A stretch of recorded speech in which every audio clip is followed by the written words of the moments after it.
FIDE विश्व शतरंज championship का यहाँ पर 5वां मुकाबला शुरू होने को है और भारत के डी गुकेश यहाँ पर पहुँचते हुए दोनों खिलाड़ियों के बीच हाथ मिलते हुए यहाँ पर डिंग लीरेन पहले से ही आकर के बैठे हुए थे यहाँ पर। और आज का मुकाबला जो है वो बेहद ही खास होने वाला है क्योंकि अभी तक स्कोर 2-2 है। गुकेश आज सफेद मोहरों से खेलेंगे तीसरी बार इस टूर्नामेंट में और इम्पोर्टेंट बात ये है कि क्या गुकेश जो है वो आज फिर से E4 खेलेंगे क्योंकि हमने देखा है गुकेश E4 खेले, डिंग जीत गए फ्रेंच खेल करके, गुकेश ने जो है D4 खेला और डिंग को हराया। तो क्या आज गुकेश वापस D4 करेंगे जो अपना विनिंग तरीका है उसको कंटिन्यू करेंगे या फिर आज जो है गुकेश E4 पे वापस लौटेंगे? तो ये आज बहुत ही महत्वपूर्ण जो है वो होने वाला है। और आज के राउंड के अतिथि यहाँ पर आ चुके हैं और उन्होंने यहाँ पर गुकेश के लिए जो है वो पहली चाल चल दी है और इसके साथ ही एक प्रकार से मैच का उद्घाटन हो चुका है। डेफिनेटली गुकेश जो है उन्होंने E4 का प्यादा वापस ले लिया है। अभी Let the game begin. उनकी अगली चाल किस चाल से शुरुआत होगी और अब शुरुआत होती हुई विश्व शतरंज चैंपियनशिप के 5वें राउंड की E4। गुकेश ने E4 खेल दिया है फिर से और क्या डिंग यहाँ पर फ्रेंच रिपीट करेंगे, E5 को जाएंगे, फिर से फ्रेंच होती हुई यहाँ पर। इसका मतलब साफ है, डिंग कह रहे हैं आप खेलो वो लाइन, मैं तैयार हूँ। गुकेश D4 खेलते हुए, डिंग ने D5 खेल दिया है यहाँ पर। क्या गुकेश फिर से नाइट C3 जाएंगे पिछली बार की तरह? ओह, गुकेश ने एक्सचेंज वेरिएशन खेला है, E/D5 बोर्ड पर होता हुआ और डिंग लीरेन की जो लाइन थी पिछले बार उसको तो खत्म किया है गुकेश ने जरूर, E/D5 होता हुआ। लेकिन ऐसा नहीं है कि डिंग तैयार नहीं होंगे एक्सचेंज वेरिएशन के लिए, लेकिन गुकेश आज निश्चित तौर पर तैयार है। नाइट F3 यहाँ पर खेलते हुए गुकेश और यही बात बहुत ही चौंका रही है कि डिंग ने फ्रेंच रिपीट किया है यहाँ पर। नाइट F6 घोड़े को बाहर निकाल लिया है डिंग ने और गुकेश कंटिन्यू करते हुए बिशप D3। ये स्टैंडर्ड लाइन है जब आप एक्सचेंज वेरिएशन खेलते हैं तो अब आपके मोहरे जो है दोनों के मोहरे ठीक खेलेंगे। यहाँ पर आप देख सकते हो ऑलमोस्ट सिमेट्रिकल स्ट्रक्चर जैसी स्थिति बन जाती है, लेकिन यहाँ पर डिंग नहीं चाहते कि सिमेट्रिकल बने। डिंग ने C5 खेल के चैलेंज कर दिया है गुकेश के D4 के पॉन को यहाँ पर और वो ये कह रहे हैं कि भाई आइसोलेटेड पॉन क्वीन पॉन भी खेलने के लिए तैयार हूँ मैं। लेकिन गुकेश ने बोला कि नहीं, रहेंगे तो फिर दोनों के प्यादे ही अकेले रहेंगे। यहाँ पर गुकेश ने C3 कर दिया है और अब आप नहीं मार सकते D4 पे क्योंकि अब आपका पॉन आइसोलेटेड तो बनेगा ही, थोड़ा सा उस पर प्रॉब्लम भी होगा क्योंकि D4 का स्क्वायर जो है वो गुकेश नाइट से कंट्रोल में ले लेंगे। यहाँ पर C4 आगे बढ़ दिया है डिंग ने और अब बिशप को C2 पर खींचते हुए गुकेश। तो अगर ये पोजीशन हम देखें तो आपको ये बिशप भी अच्छे लगेंगे, लेकिन इसमें ब्लैक की भी कोई समस्या होती नहीं है ऐसी खास। और बिशप D6 आता हुआ बाहर, जैसे मैंने कहा अब इसमें बस एक ही जो मेजर डिफरेंस है अगर आप पोजीशन में देखेंगे। खैर गुकेश ने क्वीन E2 से चेक दे दिया है, क्वीन E2 से गुकेश ने चेक दिया है। यहाँ पर कैसल भी कर सकते थे आप गेम में, लेकिन गुकेश ने बोला कि हम एंड गेम की तरफ जाना चाहते हैं और मोस्ट प्रॉब्ली क्वीन E7 आएगा। यहाँ पर क्वीन E7 खेल दिया यहाँ पर डिंग लीरेन ने और ये एक गुकेश ने क्वीन E7 मार भी दिया है यहाँ पर। और अब डिंग की चाल है यहाँ पर जो मैचेस हुए हैं अभी तक, बिशप E7 मारा गया था लेकिन डिंग ने किंग E7 मारा है।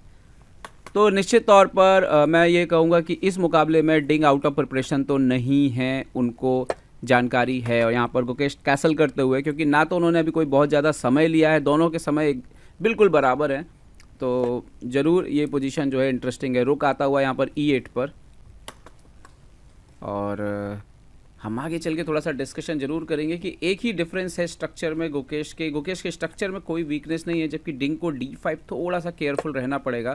खैर नेक्स्ट मूव यहाँ पर रुक E8, गुकेश ने रुक E1 चेक दे दिया है और अब मेरे ख्याल से राजा हटने के अलावा तो कोई चाल है ही नहीं, तो राजा किंग F8 ही जाएगा मोस्टली। और यस, राजा किंग F8 पर हटता हुआ और अब देखते हैं क्या गुकेश दूसरा ये जो रुक है ये भी एक्सचेंज करेंगे क्या। यस, गुकेश ने रुक इंटू E8 भी मार दिया है और किंग से ही मारेंगे मोस्टली क्योंकि नाइट को तो पीछे ले जाने का कोई तुक नहीं बनता है। यस, किंग E8 यहाँ पर आता हुआ। तो खेल की 12 चालें हुई हैं और ऑलरेडी हम देख रहे हैं कि बहुत सारे मोहरे यहाँ पर एक्सचेंज होते हुए। गुकेश बिशप G5 खेला है गुकेश ने यहाँ पर बिशप G5 खेलते हुए गुकेश यहाँ पर, और घोड़े को मार के पॉन स्ट्रक्चर को डबल करने के लिए प्रयास, लेकिन यहाँ पर नाइट BD7 आता हुआ। और अगर हम इस पोजीशन को पूरी तरह से देखें, जैसे गुकेश अगर अगली चाल में अपना घोड़ा भी निकाल लेते हैं, निकालते हुए नाइट BD2, तो सिर्फ ब्लैक का ये बिशप नहीं खेल रहा है और इसकी वजह से थोड़ा सा लॉक, तो आप स्लाइड बेटर वाइट को बोल सकते हो ये पोजीशन पे भी। डिंग ने H6 खेला है, बिशप को चुनौती दी है और बिशप को पूछ रहे हैं कि आप कहाँ पर हटेंगे। बिशप हटते हुए यहाँ पर H4 पर गुकेश, और डिंग नाइट H5 जाते हुए। डिंग का आइडिया है यहाँ पर G5 करके बिशप जैसे ही पीछे आए तो उसको मार देना। अब देखना ये है कि गुकेश इसका जवाब जो है कैसे देते हैं। गुकेश पहले तो रुक E1 चेक दिया उन्होंने राजा को, और राजा हटता हुआ किंग F8 पर, और अब देखते हैं गुकेश अपने बिशप, हो G4। गुकेश हमेशा सरप्राइज करते हैं इस तरह की चालों से, और बोल रहे हैं नाइट को या तो पीछे जाओ या F4 पर आओ, बट मैं अपना बिशप तो नहीं देने वाला हूँ। और यहाँ पर बोर्ड छोड़कर जाते हुए गुकेश, आपको बता दें खिलाड़ियों के पास पीछे भी एक जोन होता है, वहाँ पे बैठ सकते हैं, थोड़ा फोकस कर सकते हैं। नाइट F4 यहाँ पर, नाइट F4। अब गुकेश वापस लौटते हुए देखते हैं यहाँ पर क्या चाल आएगी यहाँ पर गुकेश की तरफ से। अगली चाल बहुत महत्वपूर्ण, गुकेश ने बिशप को G3 पे खेल दिया है, और एक तरह से आप देखें तो ये देखिए इस बिशप के अगेंस्ट ये नाइट पिन है, नाइट हटेगा तो बिशप अनसपोर्टेड है, तो थोड़ा सा संभलना तो होगा डिंग को। खैर डिंग ने नाइट B6 खेला है और उनका टारगेट शायद इन फ्यूचर नाइट A4 की तरफ भी जाना हो सकता है, क्योंकि ये जो बिशप शायद शानदार है, तो आप बिशप D7, बिशप A4 ऐसा भी कुछ सोच सकते हैं। तो नाइट B6 पहले तो रास्ते से हटे हैं उठ के। यहाँ पर गुकेश ने G5 कर दिया है। गुकेश यहाँ पर G5 करते हुए पॉन इंटू G5 मार दिया यहाँ पर डिंग ने, और गुकेश ने नाइट इंटू G5 यहाँ पे मार दिया है। समहाउ नाइट गया तो वहाँ ज़रूर है, लेकिन इसे लौटना पड़ेगा क्योंकि वहाँ से कोई रास्ता जाता नहीं है नाइट के लिए आगे। बिशप D7, तो मोहरे पूरे आते हुए अब डिंग के खेल में, खेल लगभग बराबर की स्थिति में है यहाँ पर। हालांकि वही मैं बोलूँगा कि एक ही चीज़ है कि ये स्ट्रक्चर थोड़ा सा जिस पर ध्यान देने की ज़रूरत है। गुकेश ने घोड़ा वापस खींच लिया जैसे कि उम्मीद थी, क्योंकि उधर बेहतर कुछ काम कर नहीं रहा था, तो घोड़ा वापस आते हुए F3 पर। अब देखते हैं अगली चाल यहाँ पर क्या आती है डिंग की तरफ से। डिंग ने खेल दिया है यहाँ पर रुक E8, वो बोल रहे हैं रुक एक्सचेंज कर लीजिए, और लग भी रहा है कि यहाँ पर आसान तरीका है, रुक आप एक्सचेंज कर सकते हैं। और देखते हैं गुकेश यहाँ पर क्या सोच के बैठे हुए हैं। गुकेश ने नाइट E5 खेला है सरप्राइज करते हुए, और बोल रहे हैं कि आपका F4 का नाइट हैंगिंग है, सो बट F4 का नाइट D3 पे भी जंप कर सकता है। यहाँ पर बिशप से मार दिया है डिंग ने, और बहुत संभव है कि रुक इंटू E5 ये एक एंड गेम आसान ड्रॉ की तरफ खेल बढ़ सकता है रुक इंटू E5 मारने के बाद। लेकिन गुकेश ने पॉन से मारा है, पॉन इंटू E5, क्या ये ठीक है? क्योंकि नाइट ऊपर आएगा D3 पे, और वो आपको अपना बिशप देना पड़ेगा, और उसके बाद शायद वो पॉन बिशप F5 से बच रहा है। क्या ये ठीक चाल है? थोड़ी सी गड़बड़ चाल हुई है गुकेश से शायद। नाइट D3 बहुत नहीं, लेकिन यहाँ पर बिशप तो देना ही पड़ेगा, ये नाइट बहुत डेंजरस है, अन्यथा B2 का पॉन मर जाएगा। सो पॉन बिशप इंटू यहाँ पर मार दिया है ना, पॉन इंटू यहाँ पर मार दिया। दिक्कत ये है कि आप यहाँ पर रुक E3 वगैरह नहीं आ सकते, बिशप F5 से सब बच रहा है, और नाइट C4 ऊपर आ रहा है। क्या ये थोड़ा सा मुश्किल घड़ी है? खैर गुकेश ने यहाँ पर F3 खेला है, इंटरेस्टिंग चाल है, वो शायद किंग को जल्दी से गेम में लाना चाहते हैं।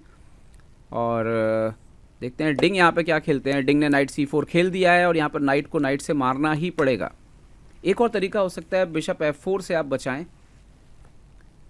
बट B2 का पॉन मरने पे रुक B1 से रुक B7 मारा जा सकता है। तो खैर गुकेश ने नाइट इंटू C4 मार दिया है। यहाँ पर D इंटू C4 मारते हुए डिंग थोड़ा बेहतर स्थिति में, बट ऐसा नहीं है कि ये खेल जो है वो पूरी तरह से उनके नियंत्रण में, क्योंकि अपोजिट कलर बिशप है, आप देख सकते हो।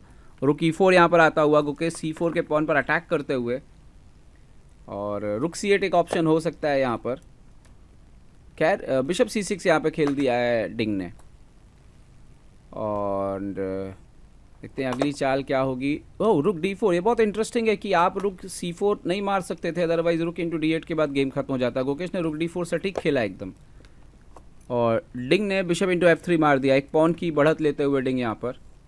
लेकिन ये तो शायद प्लान था गुकेश का, क्योंकि king F2 with the tempo के साथ आ रहा है। अब आपको बिशप पीछे खींचना पड़ेगा, वही करते हुए डिंग। देखते हैं अगली चाल। यहाँ पर गुकेश ने रुक इंटू C4 अब मार दिया है, क्योंकि किंग अब उनका ऊपर है, तो अभी रुक D8 का कोई ऐसा फर्क नहीं पड़ रहा, क्योंकि रुक D4 है आपके पास और किंग आपका ऊपर है, तो पॉन नहीं बनेगा। रुक D8 आता हुआ,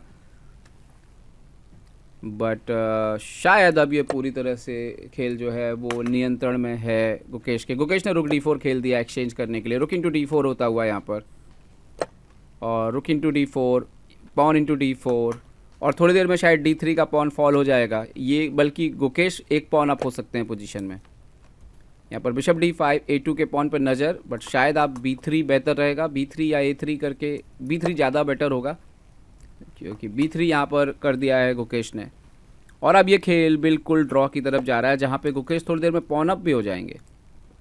किंग E7, डिंग का किंग काफ़ी दूर था, तो अब धीरे धीरे खेल में आ रहा है। यहाँ पर किंग आता हुआ यहाँ पर E3 के स्क्वायर पर गुकेश का। डिंग ने किंग E6 खेल दिया है, और अब गुकेश किंग इंटू D3 मारते हुए, और ये अपोजिट कलर बिशप है दोस्तों, तो ये पूरी तरह से लाइट कलर पे आप देखिए कंट्रोल है डिंग का, तो कोई प्रोग्रेस की चांस है नहीं ये पोजीशन पे। G6 खेला है, तो गुकेश ने किंग C3 खेल दिया है। सब कुछ सपोर्ट में है, तो कुछ होना नहीं है यहाँ पर। ओके, डिंग ने यहाँ पर A6 कर दिया है, और अब गुकेश वापस आते हुए किंग D3 पर। 40 चालों के पहले आप ड्रॉ ऑफर नहीं कर सकते, तो रिपीटेशन से ही ड्रॉ करना होगा दोनों खिलाड़ियों को। ओके, यहाँ पर किंग F5, किंग यहाँ पर E3, किंग वापस E6। क्लियर है, दोनों खिलाड़ी ड्रॉ चाहते हैं। यहाँ पर शायद कुछ और मूव होंगी रिपीटेशन की। किंग D3, किंग वापस F5, तो ये खेल अब ड्रॉ की तरफ बिल्कुल निश्चित तौर पे बढ़ रहा है। किंग E3 और किंग वापस E6, और यहाँ पर मुकाबला ड्रॉ होता हुआ विश्व शतरंज चैंपियनशिप का 5वां मुकाबला यहाँ पर बेनतीजा रहा है। गुकेश सफ़ेद मोहरों से खेले थे, डिंग ने फ्रेंच खेल के फिर से चौंकाया था, लेकिन गुकेश ने एक्सचेंज वेरिएशन खेल के खेल को नई दिशा दी। एक समय था खेल बराबरी पे था, फिर गुकेश ने थोड़ा रिस्क लिया, लेकिन कुछ हुआ नहीं ज़्यादा डिंग के फेवर में, क्योंकि गुकेश ने उसके बाद अच्छी चालें खेली, खासतौर पे रुक को ऊपर ला करके जिस तरह से उन्होंने खेल बचाया था। मुझे लगता है कि वो सबसे इम्पॉर्टेंट चाल थी खेल को बचाने के लिए, अदरवाइज़ खेल शायद मुश्किल हो सकता था, तो ये चाल बहुत इंपॉर्टेंट थी। और इसके बाद खैर ज़्यादा कुछ हुआ नहीं और मुकाबला रहा ड्रॉ। तो अब कल जब अगला राउंड होगा, मतलब जो छठा राउंड खेला जाएगा, उसमें डिंग यहाँ पर सफ़ेद बोरों से खेलेंगे। रेस्ट डे के पहले बहुत ज़्यादा इंपॉर्टेंट हो जाएगा वो राउंड। तो देखते हैं आगे क्या होगा। बने रहेगा हमारे साथ विश्व शतरंज चैंपियनशिप में, सुनते रहेगा हिंदी चेस पीस इंडिया की हिंदी में commentary. This December, the world's top chess minds clash in the heart of New York City at the FIDE World Rapid and Blitz Championship. Witness world number 1 Magnus Carlsen and other stars from across the globe. Rapid and Blitz, chess in its most thrilling form, unpredictable and unforgettable. Fast moves, tactics and blunders, and moments that will keep you on the edge of your seat. Witness the pinnacle of chess excitement. Get your tickets now at worldrapidandblitz.fide.com.